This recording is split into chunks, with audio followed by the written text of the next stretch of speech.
વિકસિત ગુજરાતની વરવી વાસ્તવિકતા એવી છે ને કે જોવી નહીં ગમે.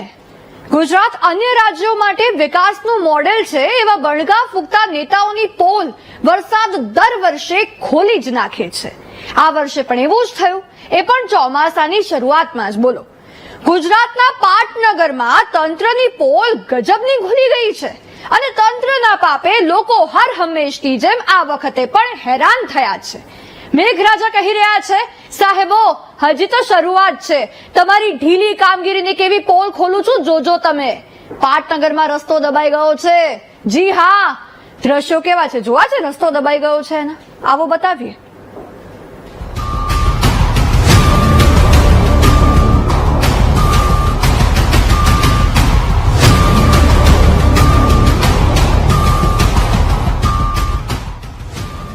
વિકસિત ગુજરાત, વિકાસનું મોડેલ ગુજરાત, વિકાસ તો ગુજરાતનો જ. સરકારના આ સૂત્રો સાંભળીને મેઘરાજા હસી પડે અને એમ કહે કે ભાઈ, જ્યારે હું આવું છું ત્યારે તમારી પોલ તો ખુલી જાય છે. ગુજરાત કેટલું વિકસિત છે તે અરીસો હું તમને બતાવી દઉં છું.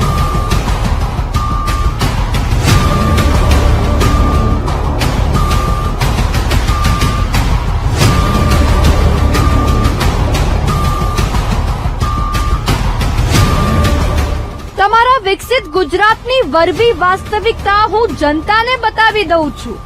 છતાં તમે જાગતા કેમ નથી?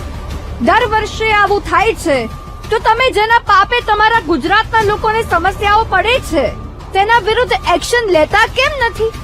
ચોમાસું ગુજરાતમાં પધારી ચૂક્યું છે અને શરૂઆતમાં જ મેઘરાજાએ ધબધબાટી બોલાવી દીધી છે. છતાં મધ્ય ગુજરાતમાં તો હજી વરસાદ એટલો વધારે નથી પડ્યો. પણ ગુજરાતના પાટનગર ગાંધીનગરમાં તો ચોમાસાની શરૂઆતમાં જ તંત્રની પોલ ખુલી ગઈ છે.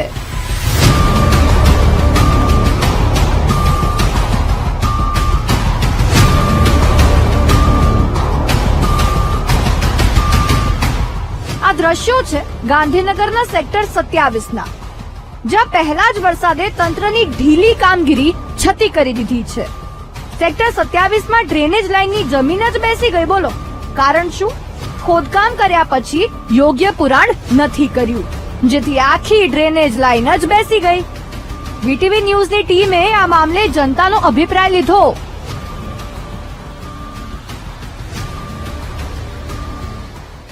પુરાણ છે ને પહેલા કરી દીધું, પછી પાણી રેડ્યું નહીં એટલે આ બે વરસાદ પડે એટલે સેટલમેન્ટ થઈ ગયું, એટલે આ પાછું આપણે કરવું પડે. બરાબર, હવે થોડું કોમ્પેક્ટ થઈ જાય તો વ્યવસ્થિત થઈ જશે. થઈ જાય તો સારું. જુઓ, નહીંતર એક રસ્તો તો ચાલુ છે એટલે વાંધો ને, પાછો ત્યાં આગળ બગડ્યો છે ને એ તો પૂરાઈ જશે. એ પાછું આગળ સુધી થોડું સરકારના હાથમાં છે. આ તો આમાં તો અમે શું કહી શકીએ, પણ જેમ બને એમ તત્કાળ થાય તો સારી વાત છે. એનો ઝડપી નિકાલ લાવવો જોઈએ એટલે પ્રજા હેરાન ના થાય. આ ગઈકાલના વરસાદમાં જ આ તૂટીને ગયું છે. એટલે જયારે આ પુરાણ થતું હતું એ વખતે પાણી નાખ્યા વગર પુરાણ કર્યું છે. ડ્યુ ટુ ધેટ રીઝન આ આખું બેસી ગયું છે.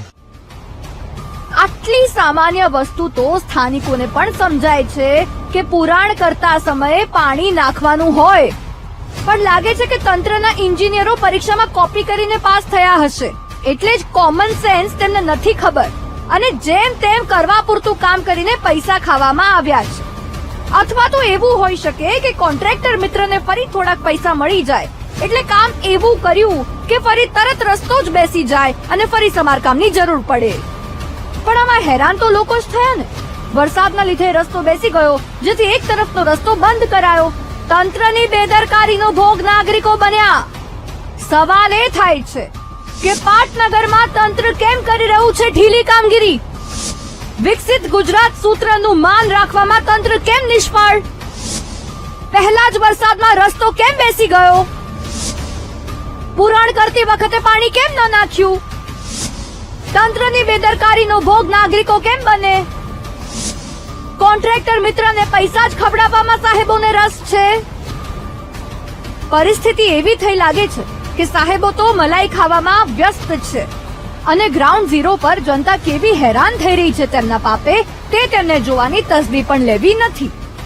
સ્થાનિકો માંગ કરી રહ્યા છે કે સમારકામ જલ્દી થાય, પરંતુ માત્ર પાટનગર જ નહીં, ગુજરાતના અનેક મહાનગરોની પોલ તો મેઘરાજાએ આવતાની સાથે જ આ રીતે ખોલી દીધી છે અને લાગે છે કે સાહેબોને તો શરમ જ નથી. Mehul Desai, VTV news, Gandhinagar.